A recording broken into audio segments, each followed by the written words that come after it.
Where did you get those bruises?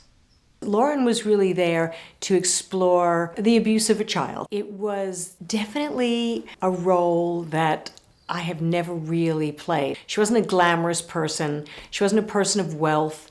You know, I was a little nervous about playing that because I'm very comfortable with roles that are very powerful or sexy or glamorous. I think the wardrobe helped me a lot when I went in and I saw, you know, all the kind of drab browns and beiges, which I only wear like leopard skin, and black and purple. So that really like helped me. Does your mom ever get mad at you? No. It's okay, you can tell me the truth. It was really a great thing for me to realize that I can play those roles and I can play them well. There's so many different journeys that are going on through the film for my character, Nat. Your psychological evaluation shows no evidence of psychosis. We did, however, find a trace of benzodiazepine in your blood. For a couple of years, she kind of moved towards coming to terms with her own mental health. So I think she had mental health issues. I think she had issues with addiction. All of a sudden, all these really bizarre and horrific things start happening to her, and she starts to question, I think, her own, she's thinking that those mental health issues are probably coming back, and, you know, that kind of intense fear of, is this happening to my daughter as well? Have I passed on something to my daughter? It was the girl in my room.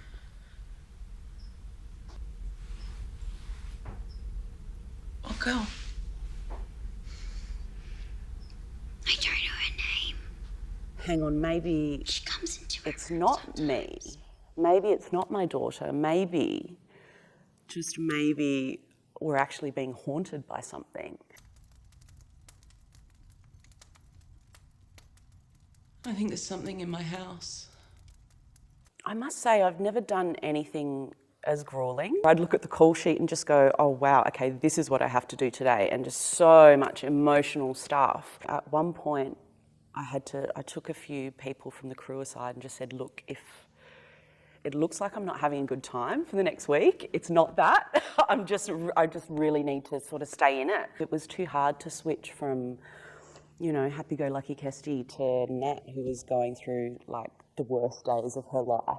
Not only was she perfect for the role, but all the range that was required across the film, she managed to get up for all of those scenes. I would always go back to the script and just kind of clarify what I was doing.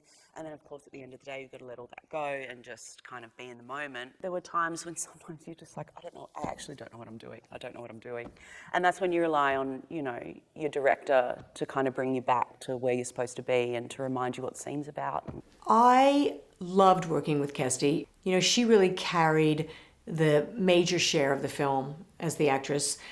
She had long hours, long days, and it's very easy to just phone in a couple of takes. Not one take did she give 1 inch less than she gave the take before. Every actor on that set was equally important to her. She was a generous actress. No, Rosie. Kestie had a few really unique challenges on the shoot. The child labour laws are that they can't do more than 8 hours a day, and they can't be on set after 11 p.m. So that means you have to prioritise and shoot their shots first. And unfortunately, in a few moments, Taish had to leave the set when her 8 hours is up. So Kestie was left doing her close-ups without Taisha there, just with someone reading off camera. I think so. That's what you believe happens to you when you...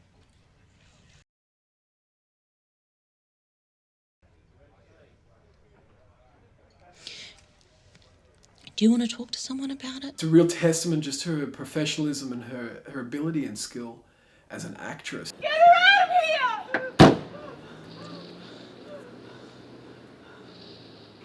Beautiful, thank you, Miss Morassi. Dave was awesome. Dave and I get on really well. He's like a big kid. He gets so excited about things. He's so enthusiastic about what he's doing and the story and, you know, the genre. I think he's really kind of knowledgeable about that genre, about the horror genre. And, you know, we had a lot of time just talking about the script and talking about like different films that we love, and we'd give each other references, film references. And again, we had quite a bit of time to prep before we started filming, which was great. So we got to know each other and feel really comfortable with each other. His enthusiasm on set was really contagious and set a really nice tone. He gave me direction on little moments. I love that David really knew what he wanted, and he was able to just ask for that. And, you know, if you're an actress and come very prepared, then you can just go with it. Cut! Beautiful! Ben, that was some fucking great camera work. Ciao. Awesome.